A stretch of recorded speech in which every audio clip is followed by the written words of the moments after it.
Bwana, mambo vipi mwanafamilia wa The World of Entertainment? Karibu tena katika channel yako pendwa ambayo tunakusogezea mambo mbalimbali ya kiburudani ambayo yanazidi kutokea ndani ya Tanzania, lakini bila kusahau nje ya Tanzania. Tunaweza kuvuka mipaka ili kuhakikisha kwamba tunakuletea habari ambayo imeweza kunyoka na imekamilika. Sasa kama ni mara yako ya kwanza, hakikisha una subscribe, like, comment na kushare ili uwe mtu wa kwanza kufikiwa na taarifa mbalimbali ambazo tunakusogezea. Hakikisha basi una subscribe ili uwe mtu wa kwanza. Na leo bwana, nimekuletea story ya Juma Jux pamoja na Priscilla ambaye kwa sasa ni mke wake halali. Tunasema hivyo tunasema ni mke wake halali. Sasa Priscilla bwana na Juma Jux wanatarajia kufunga ndoa ya kitamaduni huko Nigeria mnamo tarehe 17 ya mwezi huu wa 4 mwaka 2025. Tunatarajia ndoa yao itafanyikia huko Nigeria. Sasa nikurudishe nyuma kidogo kama ulikuwa hautambui kwamba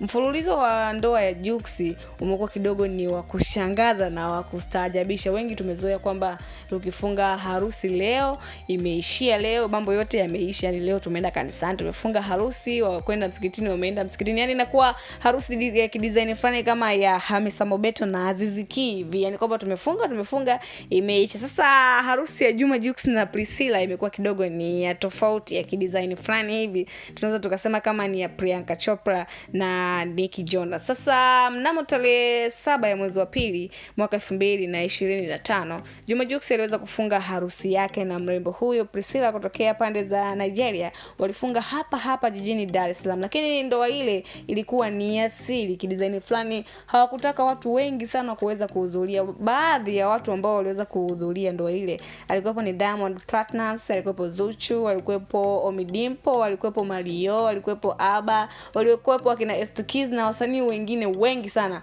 waliweza kuhudhuria ndoa ile. Lakini Juma Jux alitaka kufanya ile ndoa iwe kama ni ya mficho fulani, lakini si unajua hapa Dar es Salaam bwana, vyombo vya habari ni vingi, kwa hiyo viliweza kupekunyua na kuweza kuzipata hizo habari. Kwa hiyo tarehe 7 ya mwezi wa pili mwaka 2025 ndoa ya Juma Jux iliweza kufungwa hapa jijini Dar es Salaam, lakini haikuwa public, ilikuwa ni private baina ya familia mbili ya Priscilla Ojo lakini pia na Juma Jux ikaweza kufunga. Lakini Juma Jux mwenyewe akaweza kuthibitisha kwamba kutakuwa na harusi za mfululizo, ambapo harusi nyingine itaweza kufanyika Nigeria ambayo itakuwa ni tarehe 17 ya mwezi huu wa 4 mwaka 2025, lakini harusi ya mwisho kabisa final itafanyika jijini Dar es Salaam, ambapo hapa sasa wataalikwa watu wengi kuweza kuhudhuria harusi hii. Lakini bila kusahau kitu kingine, Juma Jux aliweza kumwalika Rais mstaafu wa awamu ya 4 Mheshimiwa Daktari Jakaya Mrisho Kikwete kuweza kuhudhuria harusi hii ya Nigeria